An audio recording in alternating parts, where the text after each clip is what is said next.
At pag-usapan po natin ito, mga kababayan, na showbiz muna tayo. Dahil may kinalaman din po ito mga kababayan sa politika. Kilala nyo ba ito? Ayan, kilala nyo ba yan? Sino nga itong lalaking ito na, itong artista to dati, ang alam ko, artista ito eh. Ito yung artista na kasabayan nila Jano Gibbs. Si Jano Gibbs kasi mga kababayan ay singer yon. Kaya hindi nalalaos at mayroong pinagkakitaan. Kasi nga po, singer siya. Marunong siya kumanta at mag-compose ng kanta. Kaya kahit hindi siya artista, wala siya sa show ng mga TV, ay mabubuhay talaga yon si Jano Gibbs. Pero itong mamang ito, mga babayan, ay patanda po ito, hindi marunong kumanta, tapos walang trabaho, walang pinagkakitaan. Kaya natural ang gagawin nito ay batikusin si Tito Soto para lang mapansin po siya. Yan talagang magiging trabaho niya dyan, mga babayan. Ano nga ang pangalan niyan? Andrew, sorry, medyo ano yung aking mata, malabo. Anjuli?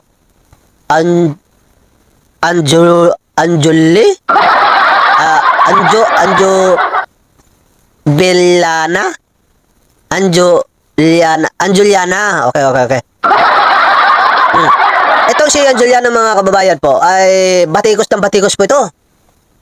Dito kay Tito Soto, hindi natin alam kung anong dahilan niya, mga kababayan, pero ang sinasabi niya kasi, ito, na balibalita ko lang ito, narinig ko lang, na kung bakit daw ito si Anjuliana ay bumabatikos dito kay Tito Soto, kasi nga, di umano, gusto raw itong bumalik sa Itbulaga.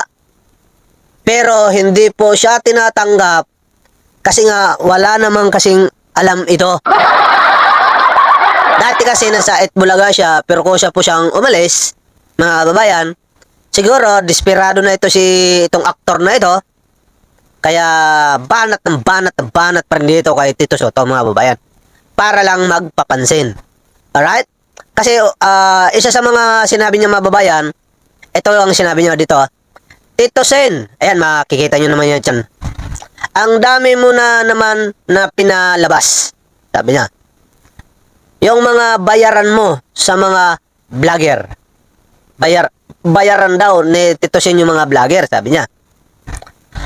Gusto mo i-reveal ko na mula 2013 kung sino po yung kabit nyo? Unang-una, tinan mo kung mayroon siyang utak. Ito si Anjuliana, itong aktor na ito. Tinan mo kung mayroon siyang utak.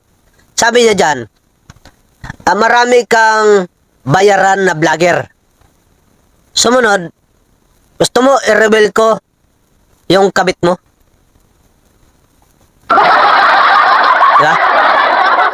Paano kinunik yung vlogger dun sa kabit? So, ibig mo sabihin, Anjuliana, si Tito Soto, may binabayaran na vlogger na kabit niya? Na? Parang labo. Hindi ka paniniwala ng korte niyan. Sabi pa niya, Tito Sen, sige lang, banatan nyo lang ako at marami pa akong ilalabas. Anong ilalabas mo? Yung kabubuhan mo? Baka sabihin na naman ni aktor, mga kababayan, na bayaran na ako ni Tito Soto. Sorry po, hindi po ako membro ng Itbulaga. At lalong hindi po nila ako nakikita dyan sa Itbulaga, mga kababayan. Okay? Pero pinagtatanggol po natin si Tito Soto kasi parang wala naman itong ginagawang masama.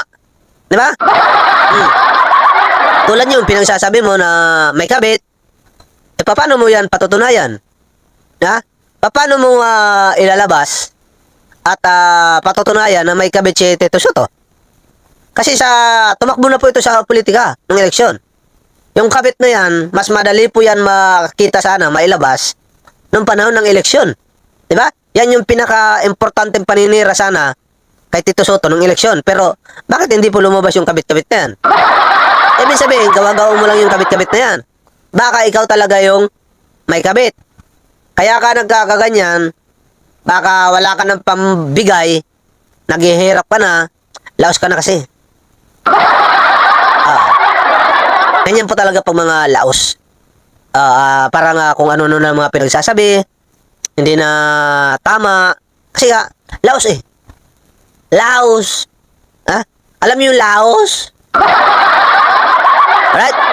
Pero, siyempre, dahil, alam nyo, dito mo na mapapansin kung gaano kabait ang isang politiko na hindi ka pinapatulan. Tulad dito, mga babayan. Ano ba ang sagot ni Tito Soto? Ayan, makikita nyo naman yan, di ba, sa baba. Anong sagot niya? Sabi niya ni Tito Soto dito, huwag nyo nang pansinin at nagpapapansin. Yan, pati ba naman showbiz at paninira, papatulan natin. Sabi ni Tito Soto, itaas natin ang level ng Senate President. Ayan.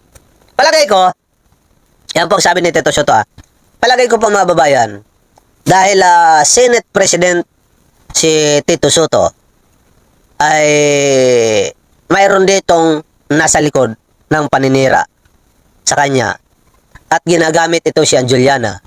Papatusin ito ni Anjuliana kasi nga laos na itong mamang ito. Mahina na po ito mga babayan, itong si Anjuliana, wala na masyadong kinikita at baka ginagamit din ito ng mga politiko kalaban ni Tito Soto.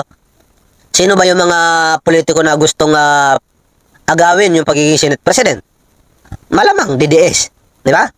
Mga DDS lang naman po mga kababayan ang gusto dito na mapatalsik si Tito Soto, di ba?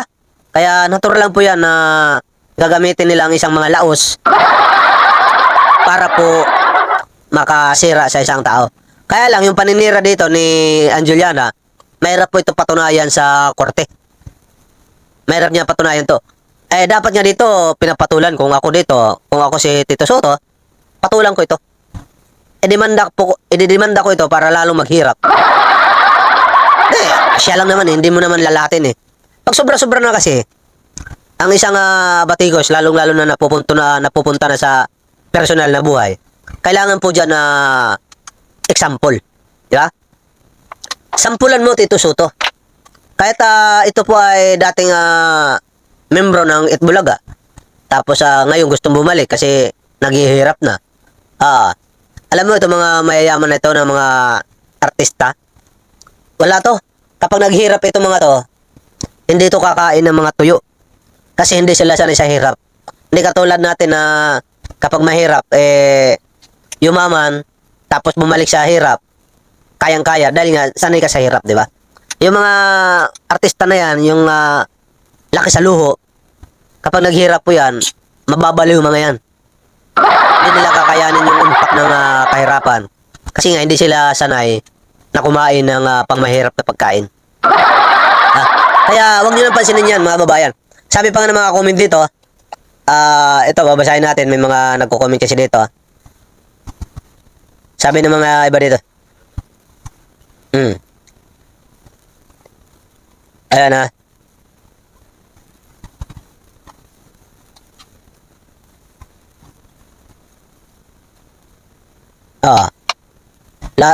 lahat yata dito sangayon kay Tito Soto. Diba? Tinanggal sa Itbulaga. Matagal na nasa Channel 7. Badoy kasi magtawag gusto umiksena. Ngayon tahol ng tahol yan. Ang aso pag wala na makain. Nanganga. Gat. Gusto kagatin si Tito Sen. Ay nako. Pag abnormal talaga. Sabi ng mga kababayan natin dito. Wala sumasang-ayon Ayan po. Nagbabasa po tayo ng mga comment. Ayan Kasi ito po yung post niyan Ayan. Yan po yung post. Nagbabasa po tayo ng mga comment dito. Kita nyo naman, di ba? Sa dito?